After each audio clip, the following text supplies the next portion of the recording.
Hello mga vlog, ito, nagpapak tayo ng mani. Ang isang plastic na ganito, bebenta ko ng 20 pesos. Yan, 20 pesos yan mga ka-vlog. Like, share, and follow. Ang tawag ko dito ay golden peanut. Malaginto kasi. Saka, ito yung mga magaganda na nire-repack ko.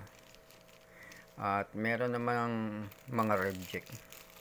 Hindi talaga mape-perfect ang mani. Ito yung mga reject. Ayan, mga reject yan. Mga hindi magagandang klaseng mani. Kaya reject na mani. Mahirap talaga ma-perfect ang mani. Kahit saan kayo pumuntang palengke at maghanap kayo ng mani, hindi kayo makakita ng perfectong mani. Kaya mga ka-vlog, ito, like, share, and follow nyo lang ang pagpapak ko ng mga mani. Yan, ilalagay ko lang dito sa plastic. Yan, mahirap magpack kasi yung isang kamay ko hawak ang cellphone. Tapos itong isang kamay ko, pansushoot ko dito sa plastic.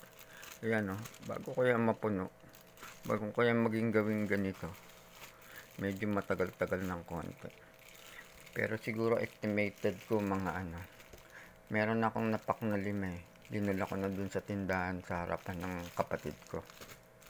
Ito naman siguro estimated ko mga 6 na pack pa mabubuo ko rito. Like, share, and follow nyo lang tong mga mani na magaganda.